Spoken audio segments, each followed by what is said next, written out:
How's it going, everybody? Welcome back to another episode of Saints in the Spotlight. I am here once again with my very single ladies co-host, my brother Kellen Belknap. Be sure to Say hit loud him up. for the people in the back. And together we are really privileged today to be here with Brandon Pak. Brandon, how is it going? Doing well. How about yourself? We are doing phenomenal. Thank you so much for joining us on this today. So Brandon is a Christian singer and songwriter and a recording artist. He graduated from the Berklee College of Music in Boston back in 2019 with a degree in songwriting. This man literally went to college to learn how to write songs, and he is dang good at it. He's gotten a chance to work with tons of different artists, with some of his favorite ones being King Will Come, Eminison, the Bonner Family. He's done work for the Strive to Be album and many, many more. Both his EP, Worth Saving, and his upcoming album, A Seat at His Table, releasing this fall, center on the highs and lows of his faith journey and his exciting new chapter of life as a young father and husband. More than anything, he hopes that he can help others feel of the Savior's great love for them through his music. So, Brandon, with that as an intro, you talk about your faith journey, and I know that you've had a really, really fascinating story here. So I want to start off by asking, how would you describe your journey as a musician? I would say it's a bit interesting. I think it kind of culminates in offering up music on the altar. And there's like a pre-Christian music phase, and then there's a post-Christian music phase. But I did music all growing up, and it eventually led me to do music like towards the end of high school, and then in college, like you said, right? I got this degree in songwriting from Berklee College of Music, and while I was there, I got to perform with a lot of different people, whether it be like Charlie Puth or perform for Justin Timberlake or recording with Pentatonics. There's lots of different names and people and fun things that I got to do. But I felt like even when I was really busy, touring or traveling or performing a lot, it just wasn't fulfilling for me as a human being. And so I kind of had like a come to Jesus moment towards the end of college for me, where I was like, well, what I thought my dream was and all the things that I wanted for myself isn't really panning out. Like, it's not worth it if you achieve some semblance of fame, if like in the end, like you're just pretty miserable as a human being. So I was like, well, I felt like prior to that, most of my musical endeavors always kind of led me away from the church, right? Like I was in a long period of inactivity, probably from like 17 to 23-ish. And it was mainly because I was like, well, like I'm not going to attend church if I have a rehearsal, if I have a show, like I'm busy, I've got things to do, right? And it felt like there was just a lot of things in the way. And so music was always something that I felt like would get in the way of my relationship with God. And so at the end of college, when I kind of had this big, come to Jesus moment, I was about to graduate, kind of things were at an all-time high for my music. I was like, well, let me try to go, back to church again. I ended up going back to church. It was a really amazing experience. It was like a big 3-month transformative turn your life around type period. And after that, I was like, well, I feel happier now than I ever did. Maybe music isn't for me. Maybe I'm supposed to just, give it up. Maybe it's not the direction. And I ended up, kind of, I don't know, like laying it down, decided to go out on a mission after I graduated from college. And I came back. Well, I went out on my mission fully believing like it's done, like that chapter of my life is over, and the Lord had some other plans. So he basically, I was out on my mission. I think I had 2 mission presidents. My first mission president for the first year, President Hammond, who's amazing. He was a little bit more by the book, kind of what you would anticipate from a mission president when you think about it. Like, what are you doing if you're not out there knocking doors? Come on, Amen. And Yeah, I we was like, definitely hey, experienced I that. play music, and they're like, well, I was like, well, we prefer that you're going and teaching. And so I was like, well, how about this? How about I get to play a song on guitar for every baptismal service that I have or something, right? And so there was like this little seed during that first year, and then COVID hit right in the middle. I served from 2019 to 2021, and the second mission president came in, right? It was changed, and he was like, "Dude, get this man a guitar." And I started making all these videos, right? Which actually got like an older course message about like COVID and music and like social media proselytizing and stuff. And so I eventually, would culminate in me going out on the holidays and like singing, in the street with my guitar and, contacting when I'd, knock the door, I'd be like, "You mind if I play you a song about our Savior Jesus Christ?" And it usually led to a message. So it was pretty special. And then I came home and, yeah, I ended up moving. I'd never lived in Utah before, but I moved to Utah because my girlfriend back in Boston had found a job out in Utah. I moved out, we dated a bit, and eventually got married. And somehow, my name got passed around, and I eventually ended up getting, signed by Shadow Mountain, and now I write for Strive to Be, and like I feel like I'm able to use my talent in a way that's really, really meaningful to me. Anywhere from like, I don't know, youth firesides to, addiction recovery centers to, soccer meetings, whatever it might be, but there's tons of opportunities, that are all really around music and faith. And so now, like, I almost exclusively write, well, I mean, I write with everybody. I'll write people's first dance songs and stuff, but I would say the bulk of my music at this point is all centered on bringing others to Jesus. So that was probably a little bit longer than what you were asking for. That's But No, perfect. that was perfect. If hey, you don't mind me asking, where did you serve? Because when we were just preparing for the episode, it didn't tell us anywhere like where you served your mission. sure. I served in Riverside, California. Side. Spanish speaking, I went to the Mexico City MTC. Oh, dang, that's sweet. I feel like that's so cool how, I don't know, just kind of going back to where you like the time frame you served in was like, I feel like that's a perfect opportunity Mm, to testify of Christ through different ways instead of just going out. Like how he wove that into like, you know what? He's really good at singing, really good at music. And so I'm going to use that to help the people in Riverside. So he's going to serve at this time. I feel like that's just really cool to me. I really believe in just, time and place. yeah. Really. Well, I That's really cool. appreciate that. No, I would agree. I would agree. It's not something I'm wise enough to put together, but Mm. God's got it. Yeah. Oh yeah. Yeah. Man, you go from completely like saying like, you know what, I guess music's not for me, and being okay with that now. Like you got a debut EP and a new album coming out here. Yeah. Well, tell us a little bit about those projects. So, Worth Saving was like my first, it's like a collection of songs that I had written as I was coming back to church, like my senior year of college, that I had started working on during my mission that I got to play in a lot of people's homes. Like sometimes I'd literally have lessons and they're like, "Donde está la guitarra?" They're like, "Are we not going to start with our opening hymn?" And it's like, "Oh yeah." And so a lot of those I got to play. But some of it when I came back. And so I had like a couple of songs that, A&R from like Shadow Mountain had reached out to me about. And I showed them to them and they're like, "Dude, these are amazing." So it feels, for me, the project, like, it feels a little DIY because it's so much like me doing so much of like the demo and the production and things like that on it. And before I knew anybody, it was just like me having moved across from Boston to, Ohio to California to here in Utah. And the songs have kind of traveled, but all the kind of heart stayed the same. And so that initial EP is like a collection of songs that are all about like my conversion and really about recognizing like I thought for the longest time that I didn't want a relationship with God. And then when I did, I felt like I'd come back a little bit too later. I kind of like it spat in his face. You had all these things that I could have avoided so much heartache if I had just listened, but instead I didn't. Right. And I wondered, if that had counted against me. I gave a talk in Sacramento. I think it was in a YSA, but I was like, before I used to think it's like when you're making a character in a video game, you know what I mean? And you spend all these points, right? And then eventually, like, you've got a certain amount for, whatever, charisma, all these different things. But like, as you kind of take blows in the game, right? It's like your health just kind of goes down and down and down. And eventually, like, that's it. There's no potion in real life to make it go back together. But I feel like, the Lord has a plan to make sure we all know that we're all worth saving where we've come from. You're never too far gone, and those are just a couple of little titles from the songs on that EP. But that's mainly what that EP is about. It's just a consolidation of how the Lord taught me that I was still worth it to Him, even after having walked away from everything. Um, and that was released in 2024. Um, and so I had done a bunch of those songs myself, and then I had one feature on the album. It was Emma Nissen, and we had both been signed by Desert Book right around the same time. And it was Grateful for My God, which I think is still kind of the song that most people know by me, and I'm grateful to her for featuring on it for sure.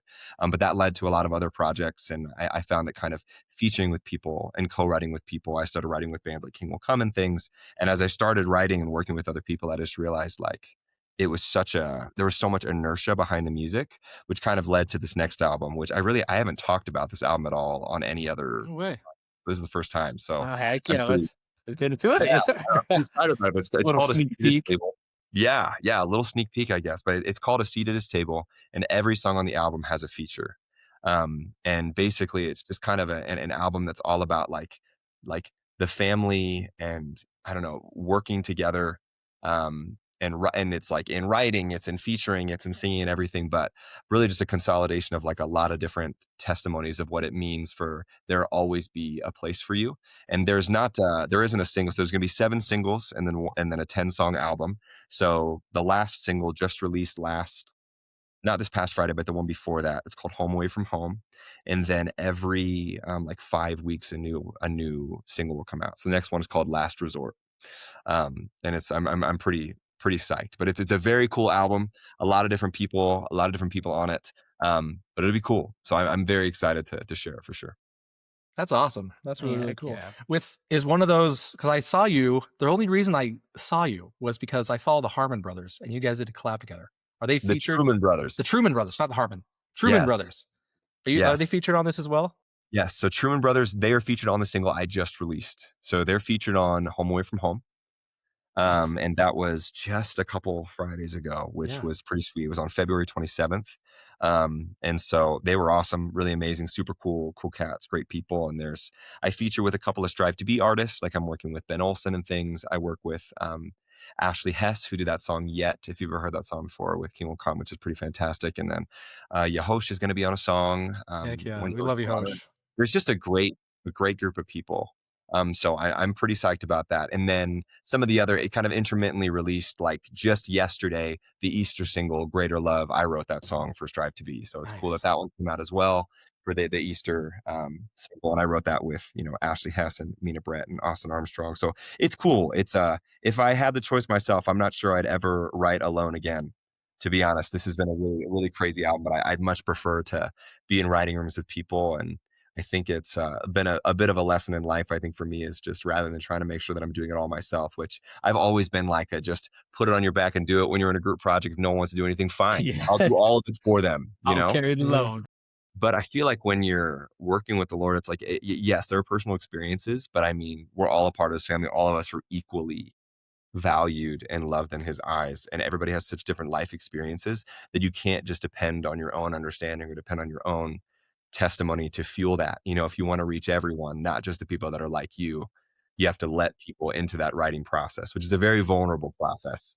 Demo process is really vulnerable. That is. Hey, here's this unmixed, unmelodined thing. And whenever I'm reaching out with a feature too, I'm never like, hey, I've got you in mind. I was like, hey, if you're willing, I would love it if you would consider singing on a song of mine, but here's the demo and you let me know what you think. And if you hate it, totally cool. No worries. But if you do vibe with it and you do like it, let me know.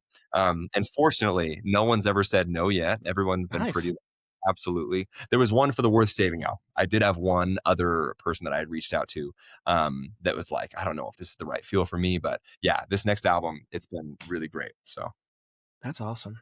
thanks. Yeah, that's really, really cool. So I wanna get into kind of your origin story here. We really where you got started, and starting back before Berklee, like what was that goal? Like what was your goal when you first decided to enroll at Berklee? So there's a couple of prongs here. I think if I tiled it down, embarrassingly, I went to Berklee for a girl. I didn't even go because I did. I went It's to always a Berklee. girl. It is. I was dating a girl and she was a year, and so I took a gap year. She did not take a gap year. So in high school, right, I did a ton of like a cappella music, right, which I think is one of those kind of like taboo industries people talk about now. Everybody knows about like vocal point, different things. I was in a group called Forte in high school, and if you've ever seen like Pitch Perfect, they have like the international championship of collegiate a cappella, the ICAs, and they have the international championship of high school a cappella. And for years running, my group Forte and this group from California called Vocal Rush were like kind of like always like 1 and 2, them always being 1 and us always being 2. And they were like the really cool, like kind of like R&B, very like swaggery group that like really had, it was just so clean. The harmonies were amazing. And then our group was like the singer-songwriter group. We were like the ones that were like super deep in our feels, but like looked a little, because we're all like not like dancers and performers. And through that, I got to meet so many different people. And that's kind of what eventually like performed with Andy Grammer with that group, got to travel and perform quite a bit around and compete with that group. And then eventually was invited to be a part of this thing called Acapella Academy, which was like this, they selected like 30 or 40 youth from all over the world for anyone to come and participate with this group, this like a cappella camp that happened over the summer that Pentatonics was leading. Right. So everybody was like, oh my gosh, like the world is so small at the moment. We're like, Pentatonics is the most famous people I know.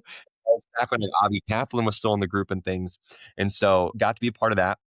And eventually it was like, hey, like maybe I could do this for realsies. Like we sang backgrounds on volume 2 of like Pentatonics' album. It was super cool. And then after that, I was like, man, like there's all this inertia. I want to go to Berklee.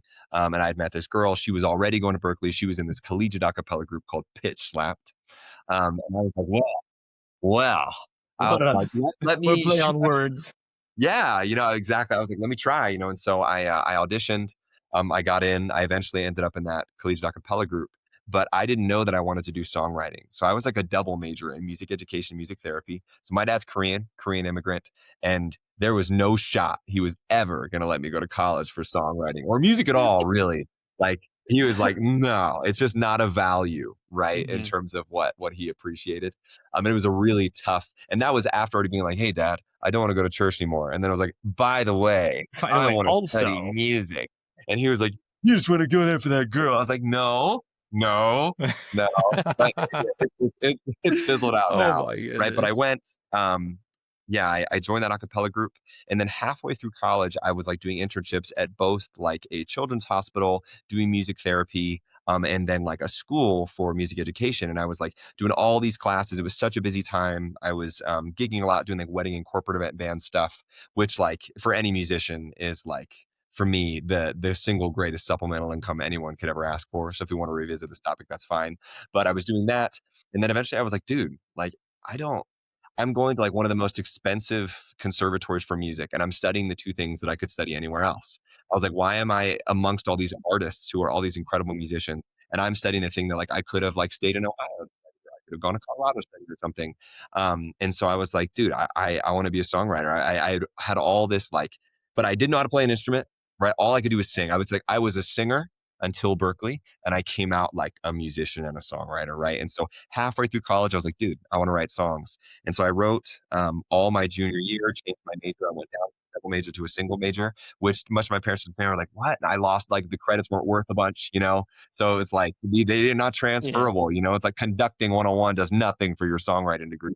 Whatever, it's fine. Just an extra class, busy work. Exactly.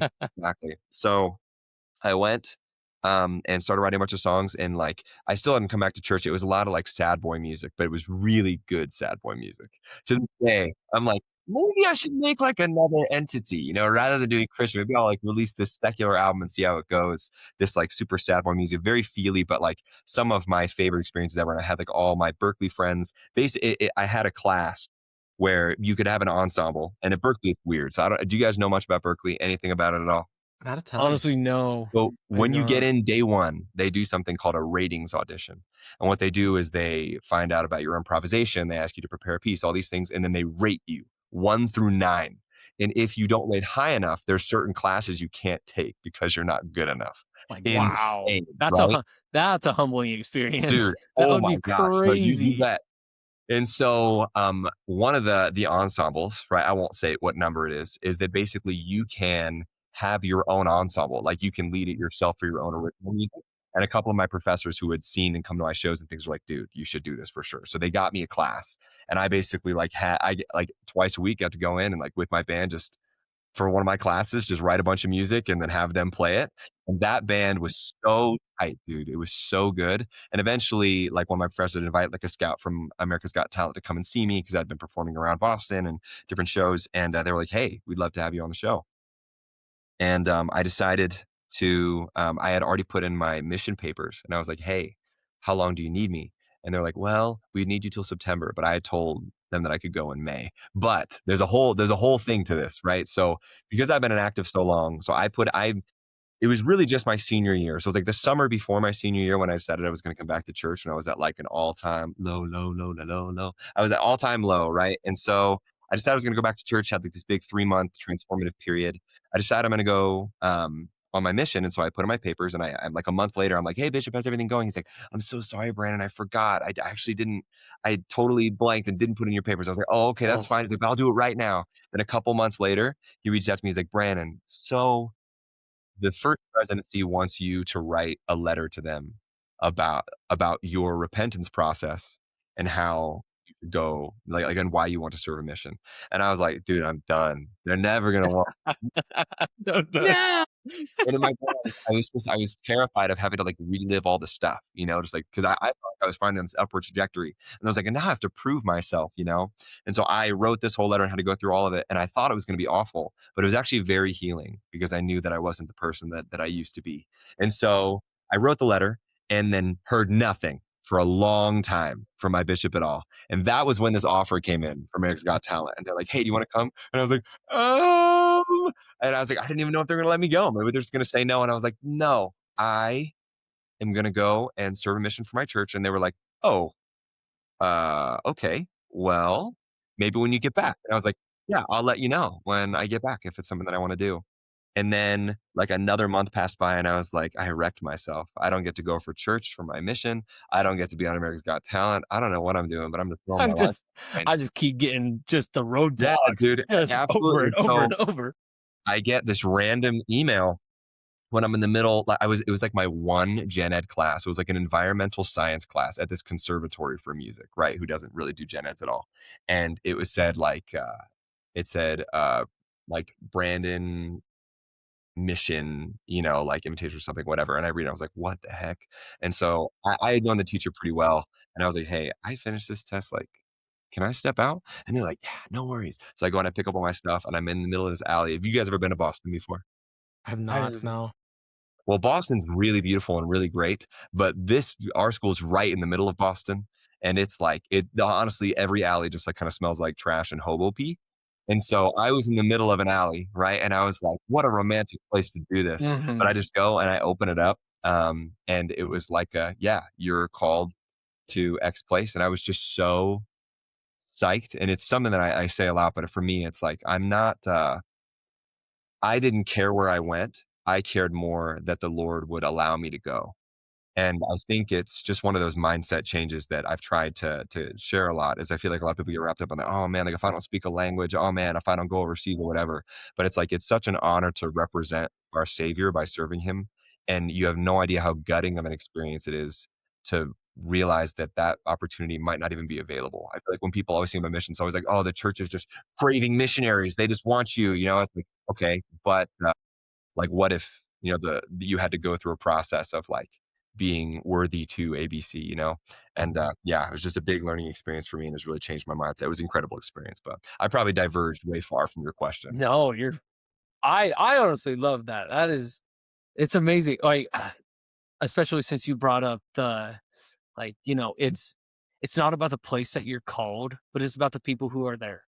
Like everybody everywhere needs like an example. They need somebody who has a foundation to come and help them really. And you have certain talents and certain quirks and certain personalities that will help the people there. And so yeah, I love that though. That is dang, that was so good. That was so Thank good. thank you, brother. I appreciate that, man. Going back to um about your time at Berkeley, uh when you mentioned like they were kind of scouts for AGT, were there scouts for like Charlie Puth, Andy Grammer, like how your acapella group or you were able to perform with them? Were there like Yeah, scouts who would so come to the school and see you guys and like say, "Hey, these guys would be amazing to yeah, have with us." so my group pitch slapped. It was very, it was very commercial. So like when I talked about my experiences in high school with Forte, it was very like, oh, I'm trying to compete. I want to be the best around. Pitch Slapped had won a bunch. And I feel like after you win a bunch, you're like, I already conquered this mountain. Why am I still here? So you work a little bit more in the professional circuit, right? As much as you can. So we're technically a club at Berklee, but really you operate like as a business, right? So like I was the business manager of Pitch Slapped, and I got to like, receive contracts. People reach out to me, how much do you need to be paid in order to make it worth it for you guys to travel and go? And, we had toured in California, toured a bunch of places. I think when I had become business manager, we just finished touring in China. So that was a really fun Holy experience. cow! So you Um, guys were traveling yeah. all So over the world. Like so it it was, wasn't just the country, but it was like around the world yes, music yes. tour. And there's a lot of, like I feel like people were soliciting us because they already knew who we were. I think Pitch Slapped as a name meant a lot more than Brandon. You know, nobody knew Yeah. who I was, but I was kind of affiliated with that. And through that group, we got to do things with, so we sang backgrounds for Charlie Puth when he came. He did a show at the Red Room out in Boston, and we sang backgrounds for him for his show that he did out there, and that was pretty cool. And then there's other things like when I graduated Berklee, we always had like a couple of honorary doctorate people who were bringing in, and so Justin Timberlake was one of them. Missy Elliott was another, and then they had oh man, I'm trying to remember what it was. It was the people who had done Dear Evan Hansen as a musical and a couple other big musicals, and I'm trying to remember what his name was. Benji Pazak. Yeah, I want to say something along those lines. But yeah, so they also were some of the other people who were honoring that year. And we like basically performed their entire catalog. You like auditioned to be part of the commencement concert. And I was part of like Justin Timberlake. So I sang like, I sang Sexy Back. And then I can't remember what the song was. If I wrote you a symphony just to say how much you mean to me, what would you What do? is that song? Yeah. What's the name of that I song? can see us holding hands, stuck on the beach, our toes in the sand. I can see us on the countryside. What is that song? You could be my baby. I can make you my lady. Girl, you amaze me. Oh, all I want you to do is be my love. My love. Holy Stromboli. There we go. We got it. We got it. There's a demo for you folks. There we go. No. If you weren't convinced already. Yeah. But so anyways, that was like kind of one of those experiences, like my acapella group Pitch Slapped. And so the commencement concert was just you as an individual. You know, there's a lot of really cool experiences we had that way too, where I got to perform and things.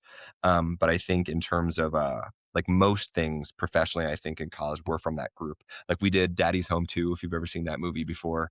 That's like some funny wolf dude. Same. I saw it at the screening after they were like, hey, come see these.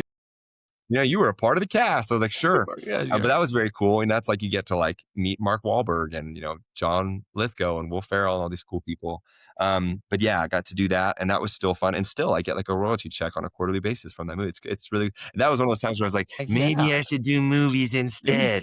I was like, geez. Maybe another side gig. Let's go. Yes, exactly. Everybody just needs multiple side gigs. But yeah, so that was great and really cool. The question was how opportunities came from being at Berklee. Is that what it is? Yeah. It was kind of like just like no, you're right. How the opportunities presented themselves and how like I guess how you guys were able to I guess have an into that, like so performing with those people. I'm happy to kind of draw that question back first off in terms of like if anyone's ever like trying to study or think about how they want to go about doing music schools. Berklee is like way, way expensive, like incredibly expensive. And I would say it's one of those schools that I feel like, maybe I shouldn't say this, but I think I just will. So I would say like 75% of the population that is at Berklee pays for the 25% that they want there. It's so expensive that they offer the full rise to the people who they think have like a lot of potential. You know what I'm saying? So they'll having people that can obviously pay the tuition who maybe aren't quite as musically inclined, with the understanding that that money can be used to fund a student who they are really invested in.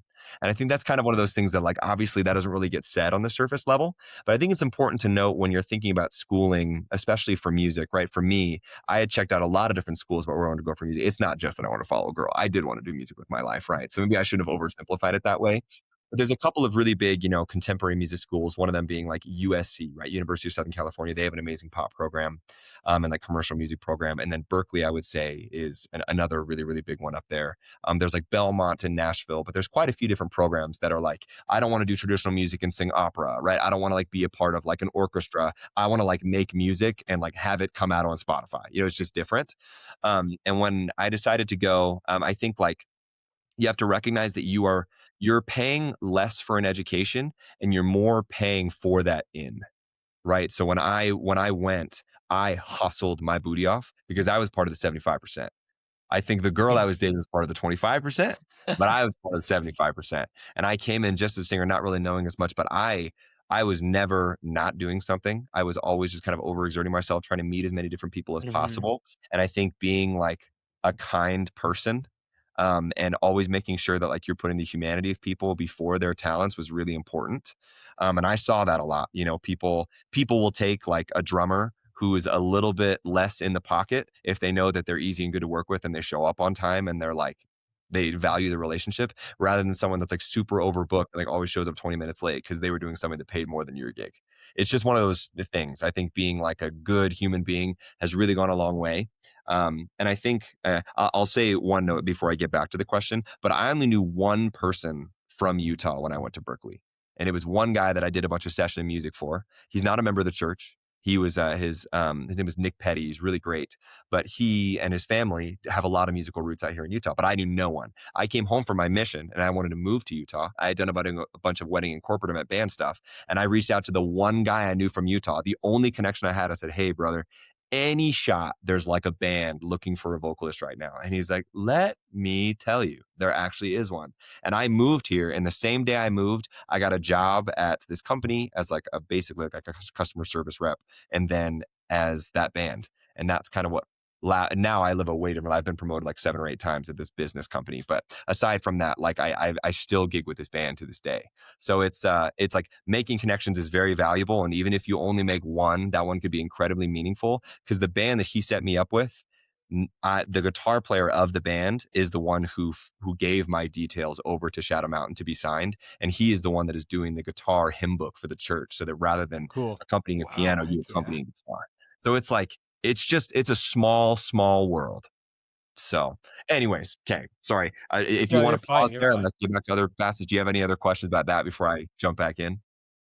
You bring up you just bring up a really cool point. Something that Casey said on the last episode. He was like, "No one ever accomplishes anything in a vacuum." And I think what you talk about, like the connections, being nice, like kindness goes such a long way, and showing up and just really growing those connections seems to be a recurring theme. Yeah. And just let me preface, like, I am not an extrovert. It is like it takes a lot of energy for me, and it's something that I do not like doing. Social media is like the bane of my Oh, existence. If I could amen. never do it Same again, here. I I mean, second that statement. Holy it hurts cow. my soul, and I've never come out of a social media, like, filming or anything and been like, "Wow, I killed it." Every single time I'm like, "Why do I look like that? I thought the camera added 10 pounds, not 30." Like, all this crazy. I'm like, "What is going on right now?" So it just, like, attacks my soul, and I feel fairly similarly, like, I don't like small talk, but the idea of having to make conversation with people that you don't know when you're there for a very specific reason, like, I could do the session and be done, right? But like there's a producer running the session, there's multiple writers, there's vocal coaches, there's all these different people, and like being able to shake hands and say hi and connect and make sure that like you're connected on social media or whatever is just so important these days. When I'm doing my album, everybody's like, "Man, you must be so excited, you must have a lot of your songs done." I was like, "Yeah, the songs are done," which is like 50%. The other 50% is how do I get people to listen to it? It's Yeah. horrible. It's just it's so much content creation and things. But I feel like every friendship that I've made, and I one thing that I try to focus on is like not viewing the relationship that I'm making as small talk. And I view it very similar, like in my ministry in the church, right? So I'm a member of the bishopric in my ward, I think it's very much like you have to meet people with a genuine interest in meeting them and try to get to like the heart of who they are as a person,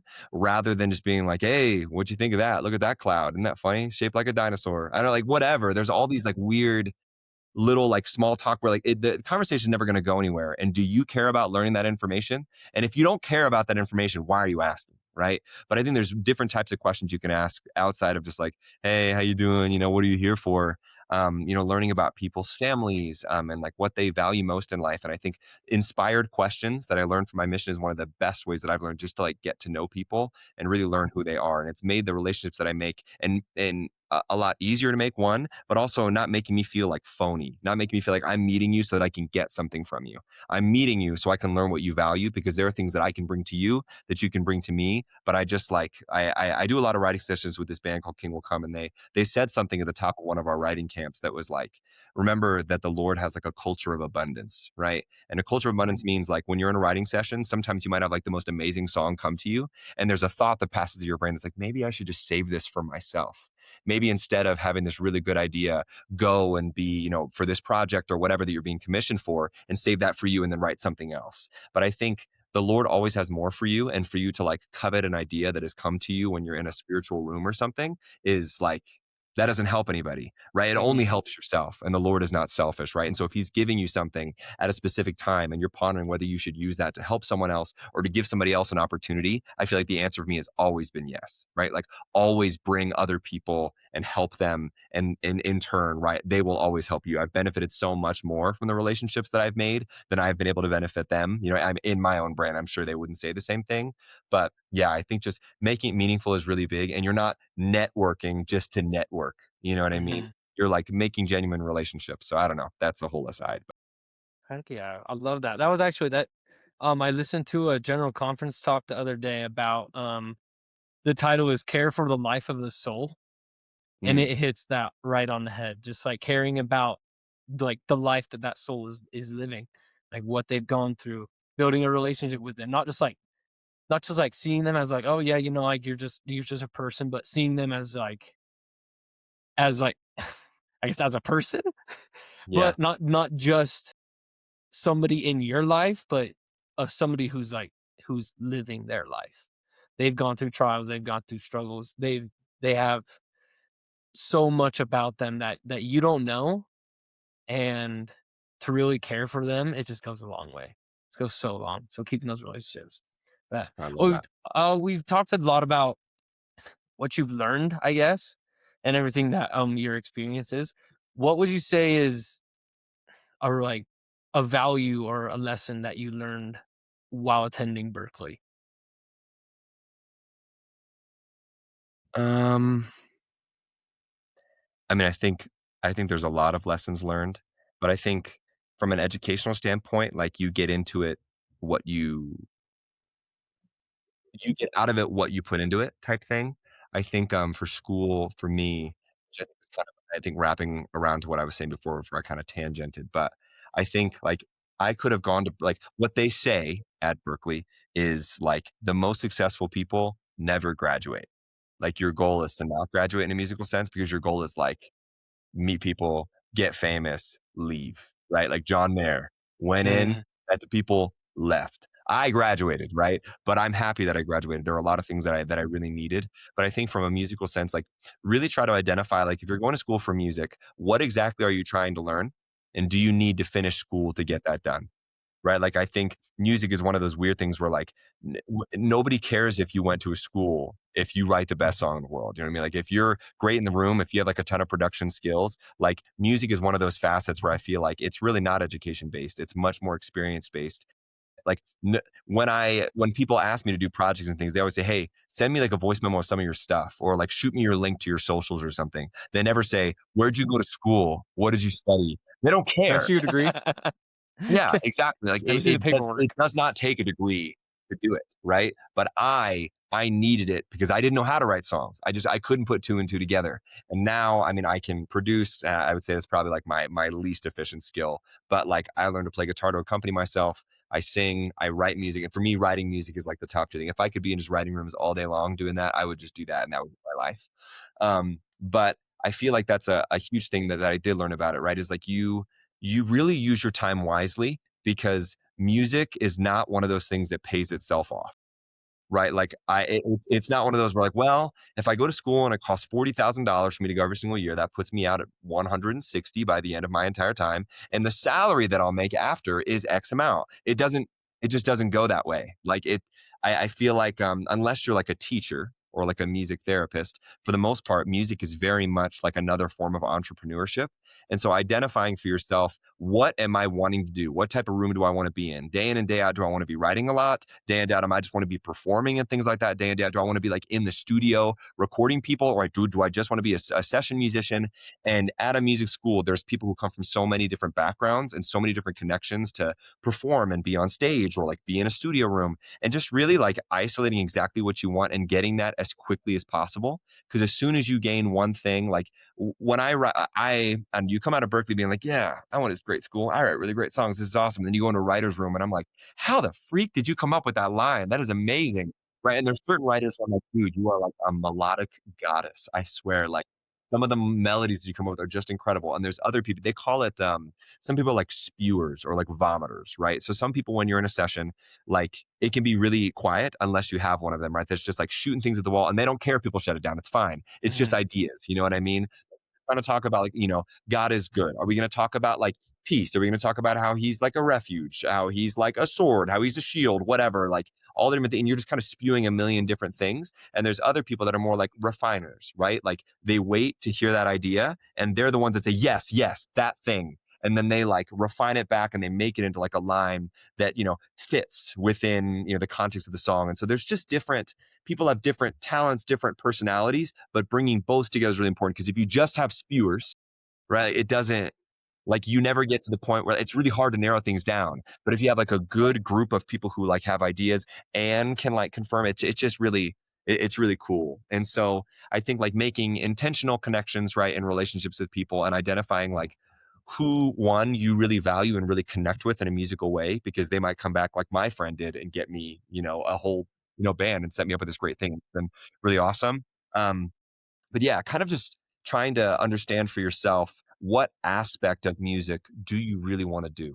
Because if you want to be a jack of all trades, sure, right? You can do that and try to be like an influencer, do a little bit of video and media, do a little bit of production, all the different things. But most of the people I know, they've achieved excellence in like one or two areas. They're like killer producers and they're just in every writer room because they produce as well, right? We have like four writers in a room, one producer, and you guys are just there, just like cranking out a song. And you have a 4 hour session. And by the end of that, you have two songs, right? Two are just done, ready and pitchable, right?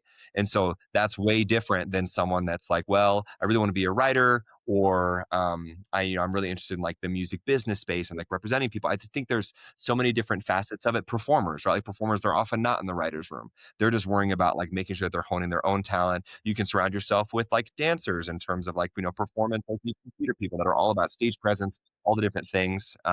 Or there's, people that are just like focusing on vocal agility. I think just identify the artists who like you love most and you connect with most. And when you look at them, you're like, dude, I wish I could do that.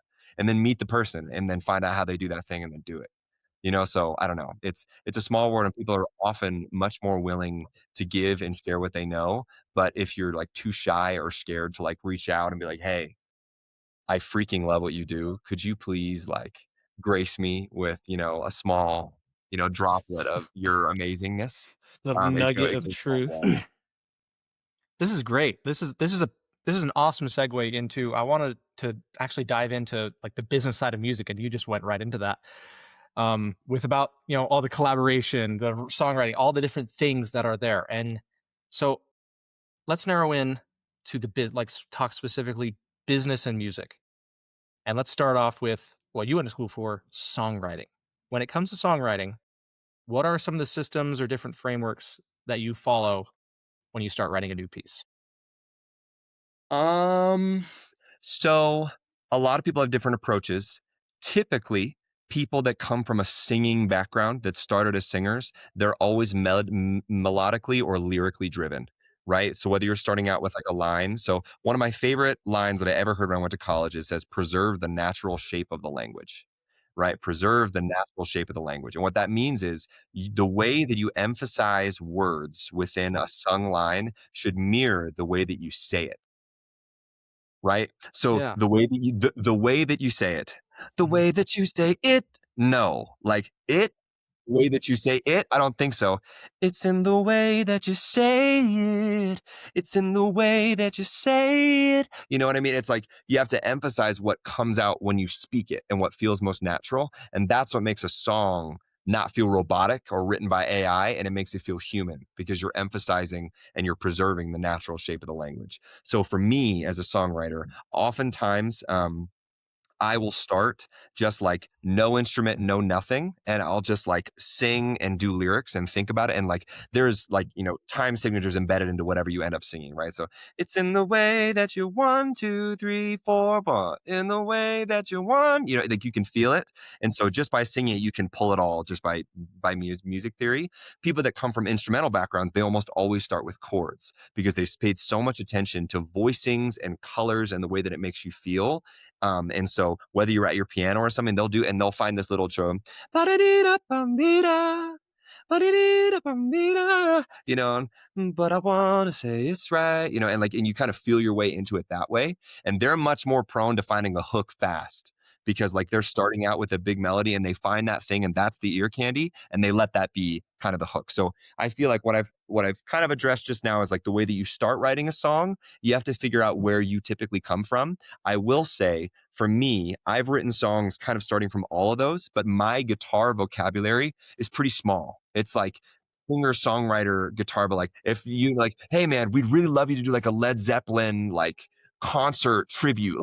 You play guitar, right? I was like, yeah, I'll play like that. What do you mean? Like I have my kit, right? And that's what I know how to do.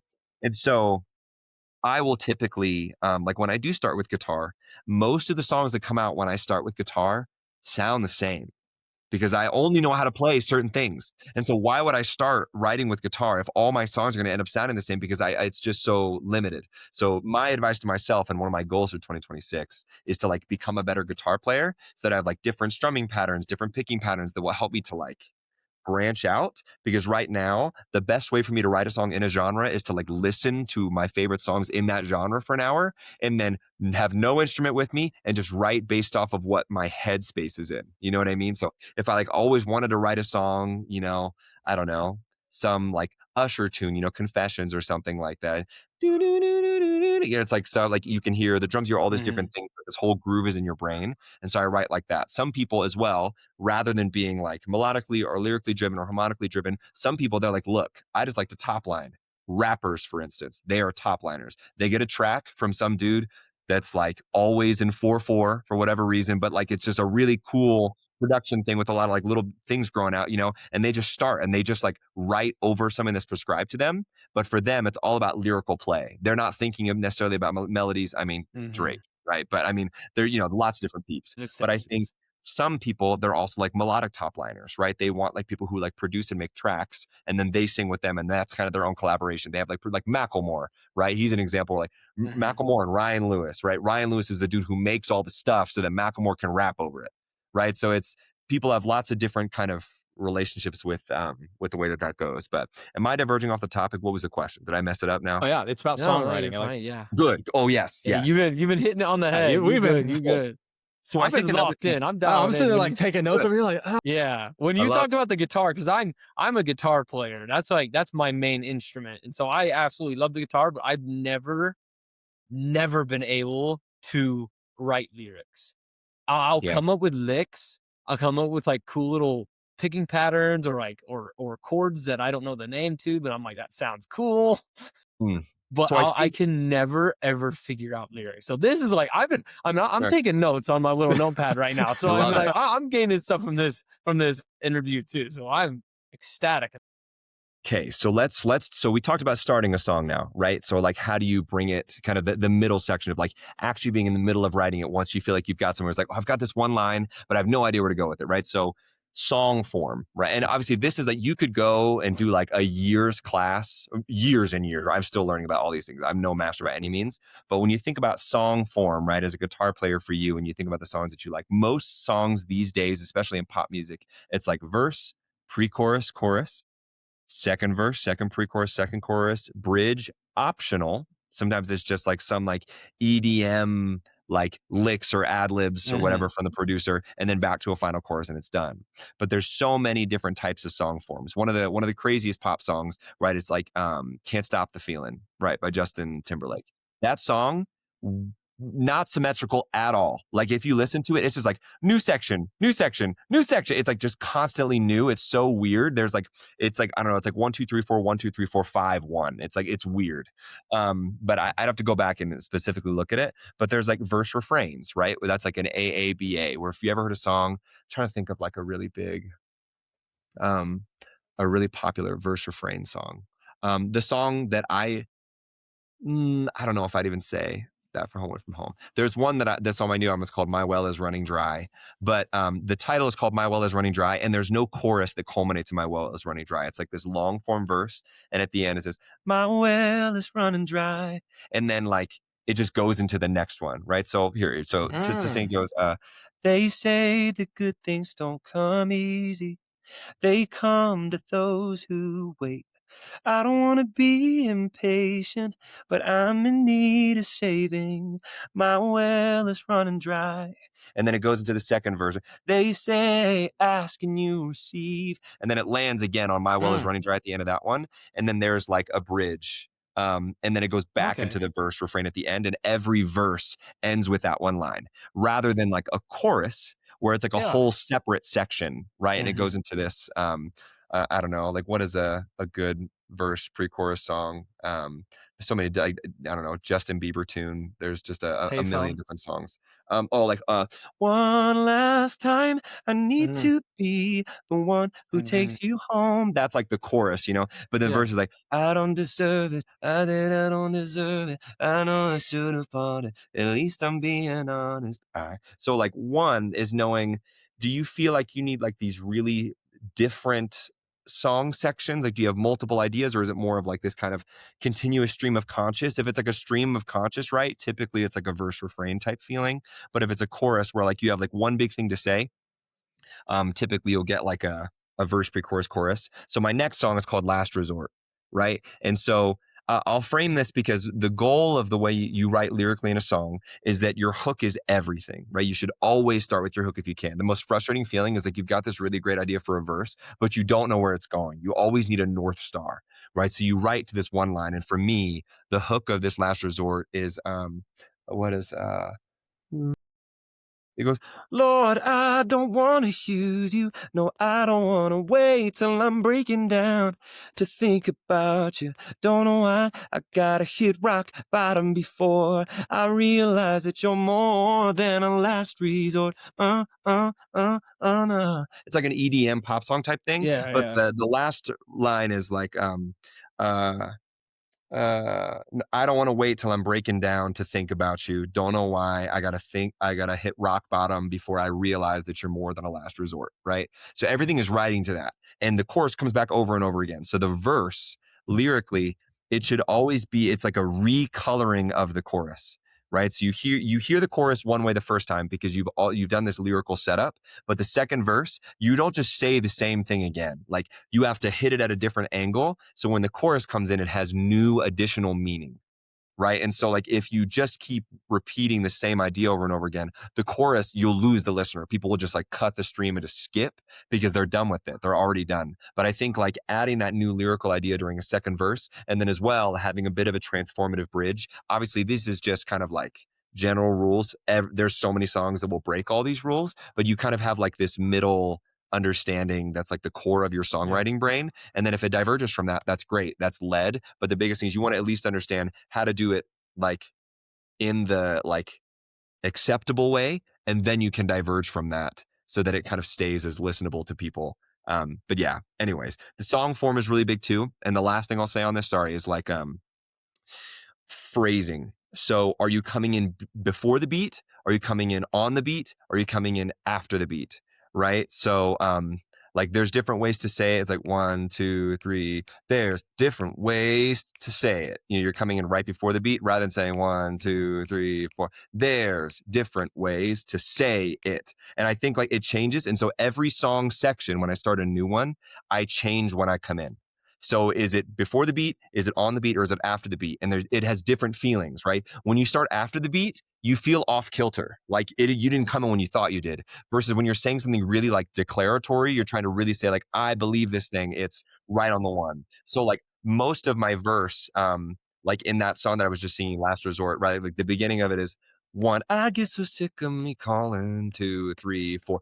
1, only when everything seems to fall apart. It's like it's leading to something. There's a little bit more of like tension because you're not coming in on the expected piece. Whereas if you sing on every single beat, it gets really boring. But right when I start on the chorus, it's the first time that I enter on the 1.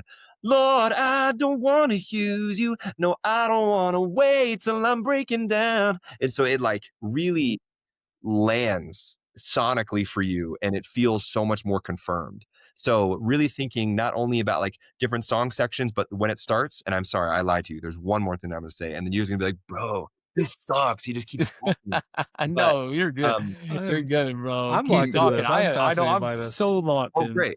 Great. So another thing to think about is like melodic and lyrical density. right? So within a song section, you don't want it to be too wordy, right? So one of the songs that I put out, it's called Grateful for My God. And it's like, it's so much words that I had to really figure out, like, how do I make the bridge help? Oh, grateful for my God. Yeah, that is a verse refrain, which is great. So it's an AABA, but it's like, for that song, it's like, I am grateful for my God who watches over me. It's like, it's just a lot of words coming out at once, rather like, hallelujah, hallelujah. So much space, right? And if you keep hitting people with words, they never get a time to think about what you're saying, right? Which rappers find that fun, you know? Yeah. It's like just very fast and like, oh man, I caught that lick, and it's kind of fun and inventive. But in a musical sense, when you're singing, people don't like that.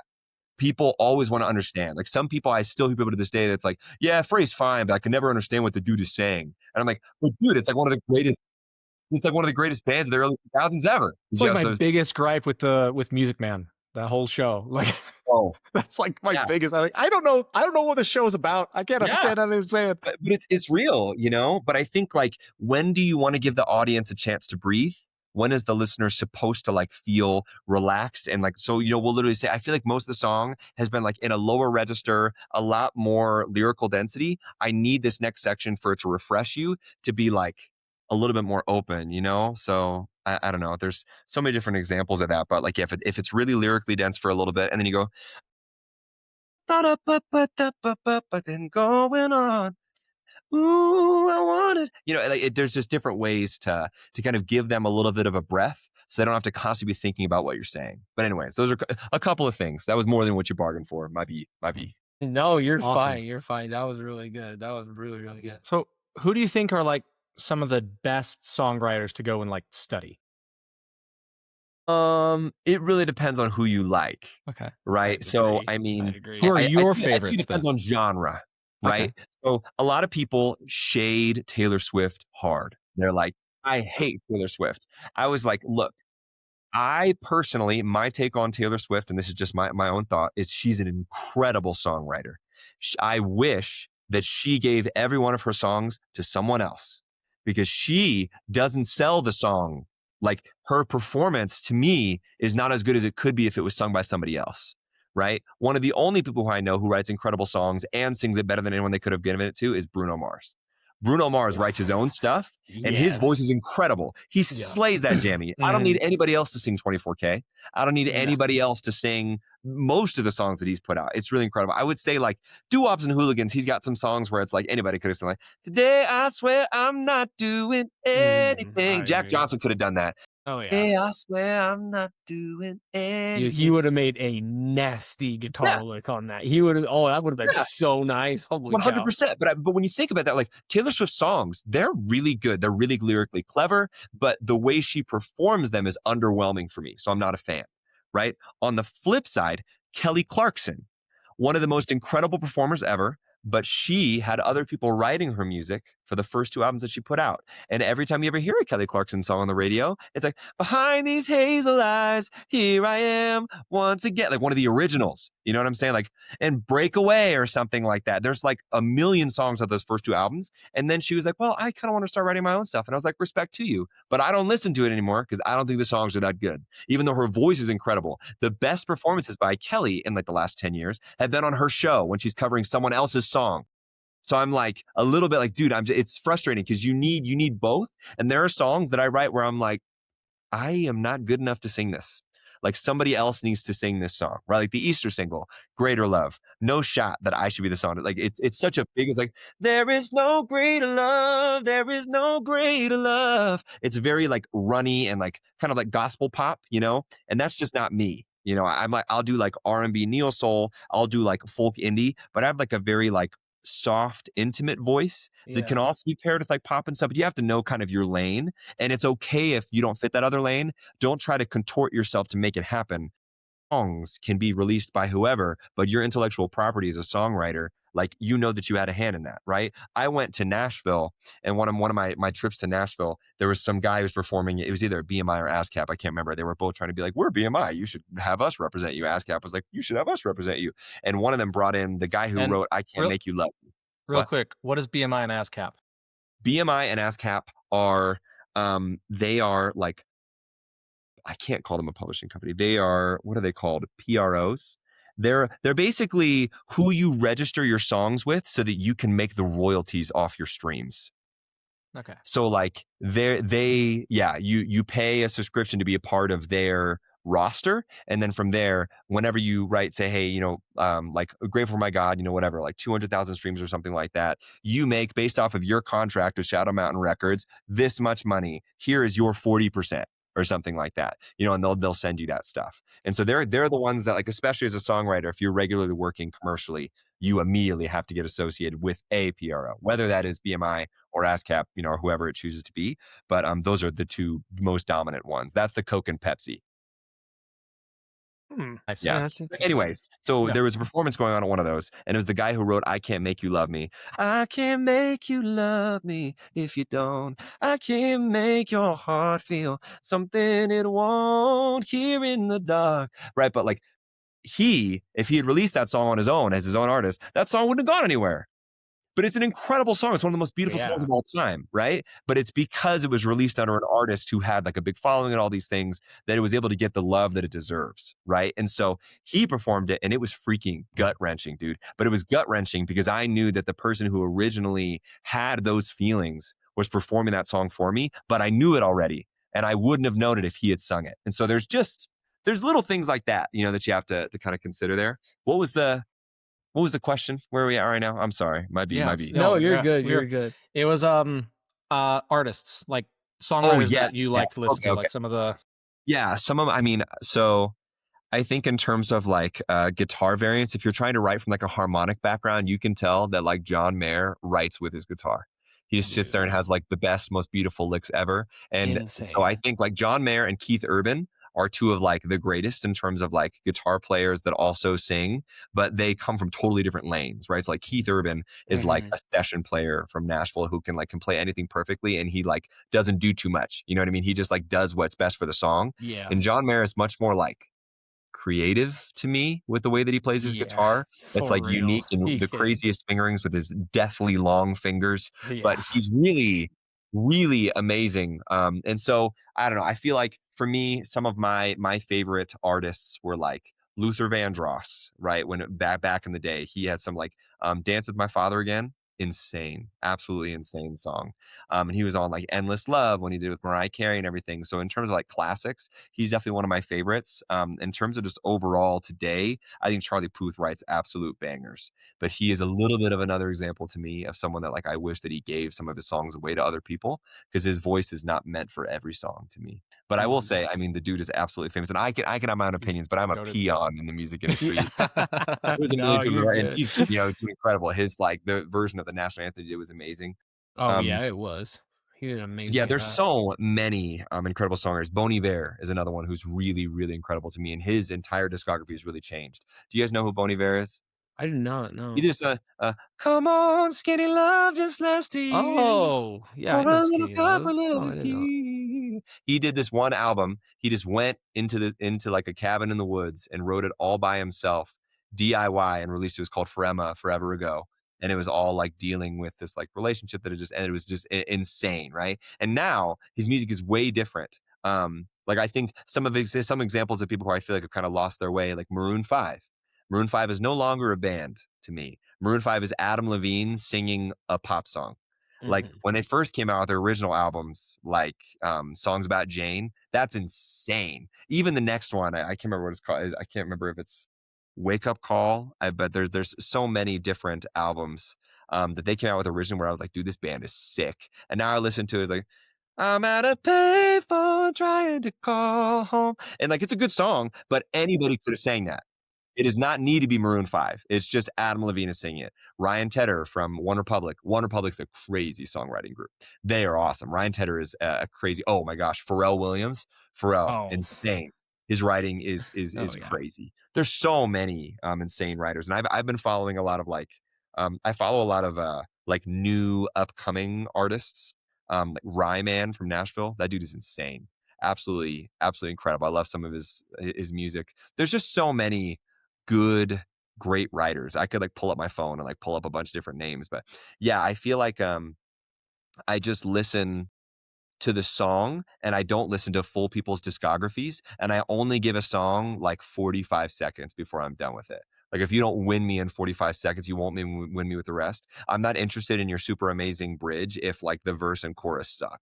To Mhm. me, to me, it has to be like good from the jump. And I would say that's like probably, yeah, they probably only give like 7 to 9 seconds, like average stream before it just like is done. And like, nope, not for me. That's my Discover Weekly, and I don't think it fits. So you've only got a little bit to win them. Mm. Dang, interesting. I don't want to pivot too much from this conversation because it's Sure. freaking out. It's been awesome. Yeah. Oh, But you good. brought up wedding gigs at the beginning, Yes. and I want to know what the answer to that question is and why that is such a, like, it's been on my mind the whole time. Like, why Sure. is wedding gigs the way to go?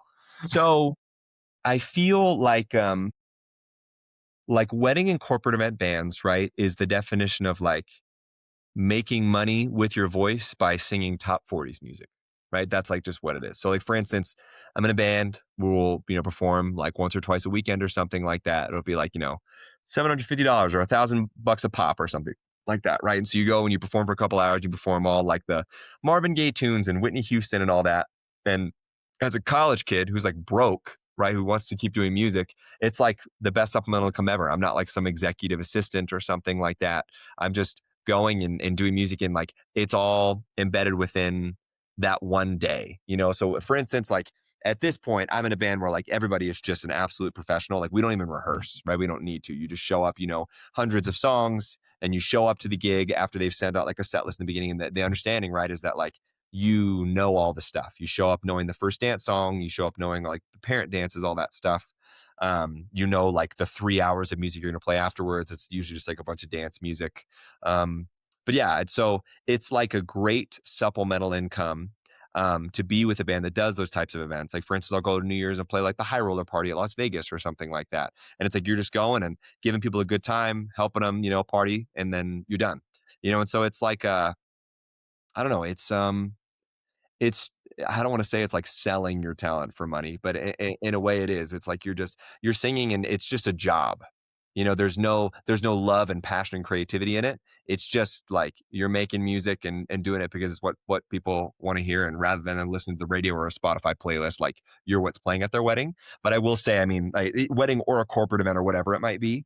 But it is really great, and for me, it's really special because you get to see people, hearing their toasts that they give to their kids and everything. It's just really, it can be a pretty special experience. But yeah, for me, it's just like it's the most surefire way to make money doing music on a consistent basis, um, without it being like dependent on like your artistry or your social media output or whatever. It's like you lend your guitar playing or your keys playing or your trumpet playing or whatever it is, you sing, play drums, and you regularly gigging, like most weekends of the year. So it's great, nice supplemental income. Make like $30,000 to $45,000 a year just doing weddings and corporate event bands, and that's great. Just to be able to do that, especially aside from the fact that usually it will not coincide with doing like a regular 9 to 5. Right? I've always done both. I've always done music, and then it was funny as you were messaging me about like prompts and things like that to kind of get prepared for the podcast. Like for me, I don't necessarily know that I have like mastery in music, but I do feel like I have a mastery of like work-life balance because I work like a regular 9 to 5 as like a senior account manager at like my health insurance company is called Collective Health, but we work and I'm busy, busy, busy, 9 to 5, whatever, 8 to 5, 9 to 6, Monday, Tuesday, Wednesday, Thursday, Friday. And then for me, writing music and doing everything else is what do I have left in the tank after taking care of the wife and the kids and the things going on with the bishopric and the wedding corporate event bands. What do I have left in the tank to write music and to do sessions?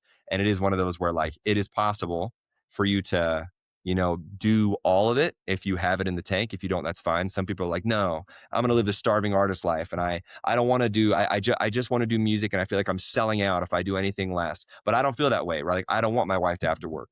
I want to be able to know that I'm able to be a musician and regularly put out music, but also know that like I can have a house and 2 kids who get to do whatever they want to go to Thanksgiving point, or I don't have to worry about like pushing pennies to make sure that like we can go to Disneyland. Like I want to be able to do all of those things. And right now, it does feel a little bit like burning the candle at both ends. Like I'm super tired because I'm just always going to bed super late because I refuse. Like I don't play games unless it's after my wife and kids have gone to bed already. Like I try to be as present as I can as a family person. So I wake up early with the kids, cook them breakfast and everything. When my wife wakes up, she'll take them for the day while I do my work. And then after that, I'm like, I am dinner, I am engaged, I am with you. And then after they go to bed, I start my next work shift. Now I'm doing music. Now I'm prepping for this other thing. And it's really exhausting, but it's something that like is super fulfilling for me. And it allows me to still use talent while kind of using both like the left and right brain. And like there is a life there and it's possible to do all of it. You don't have to choose. You can do all the things if you do choose, and that's great, But for me, I was like, I don't want to have to like wait to have kids because I'm not making enough money to pay to have two kids. Like it's just one of those, everybody's kind of got their own life balance and a different pace at which they want to do things. But for me, that's always my big thing. And I came, from a Korean dad who was like, he's super gung ho now. Like when we call, he's not like, how's your job going, son? Even though like that was one of the expectations. He's always like, dude, that song sounds great, son. I was like, thank you. Thank you. I appreciate it. I'm glad you think it's cool now. Because when I was a kid, you're not about it. So it's just funny how that goes. And there's like a level of appreciation for it because I was able to still check all the boxes of what it meant for him to like take care of your family and be a provider while still being musical. So, how do you define success? I think success is based on my priority list. It's always God, family, career, everything else. And that's always the way that I go about it. And for me, there's no success that can compensate for failure to have a relationship with God or failure to invite him into your life.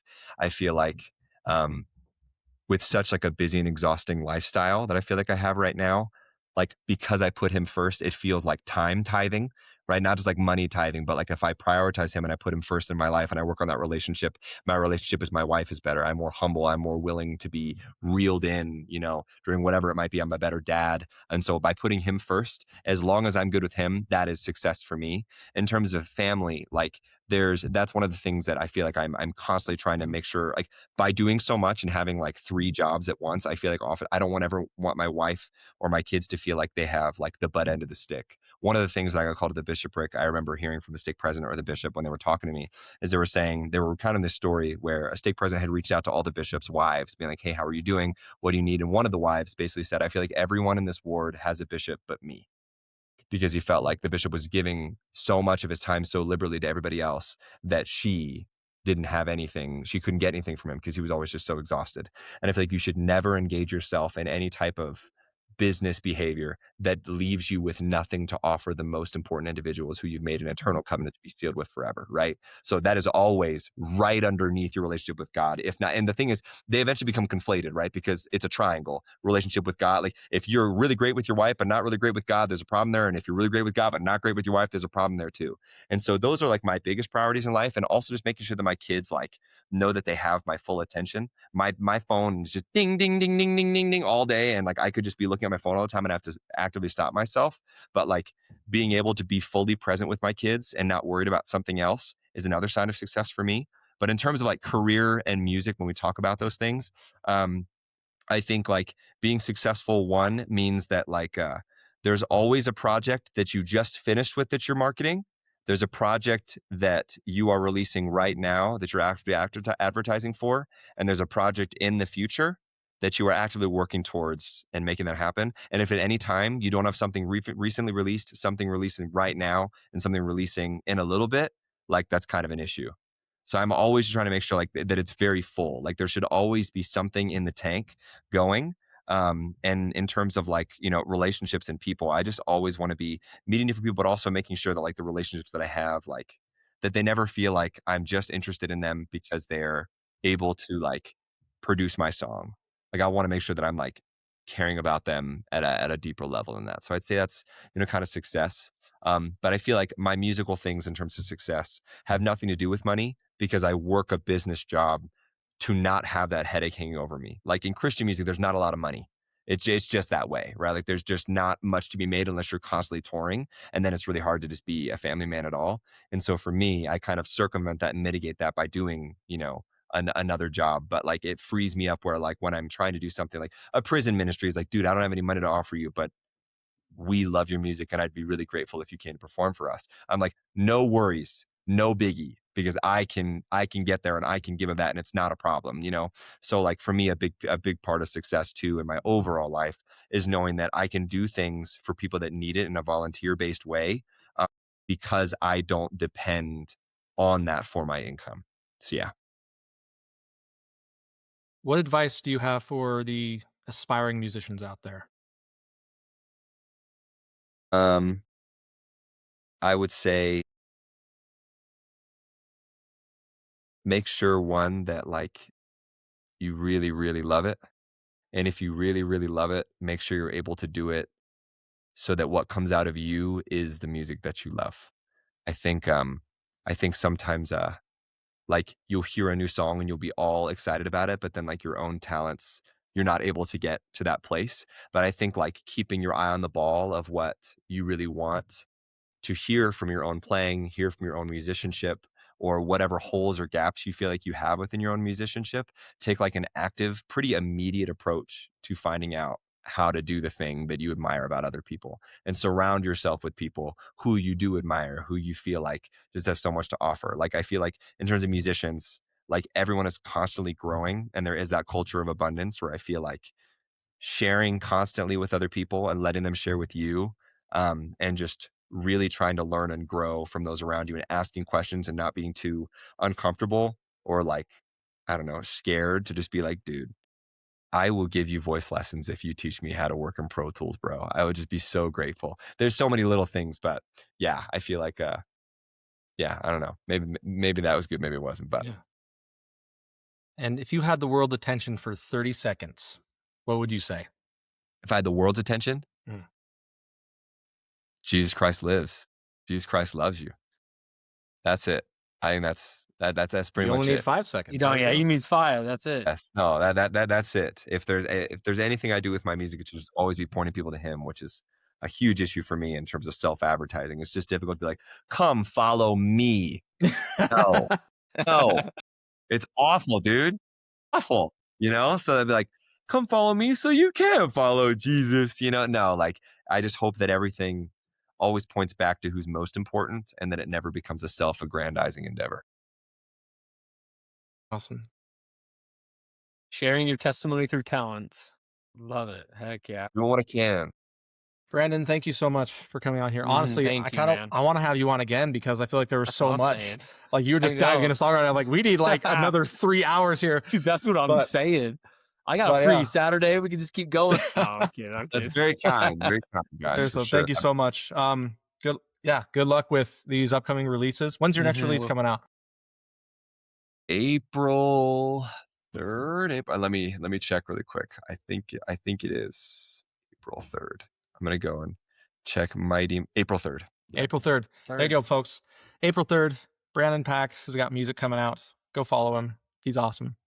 Yeah, thank you. Really appreciate it, dude. Thank you. Humbled. Corwin and Kellen, thank you. Great to kind of meet you both. Thank you. Yeah, guys. no, good. I have to ask you questions next time. Oh, yeah. Hey, there you go. We could just Oh, have boy. a little, a host. Reverse a host podcast? episode. Yeah, a little reverse podcast. That's dope.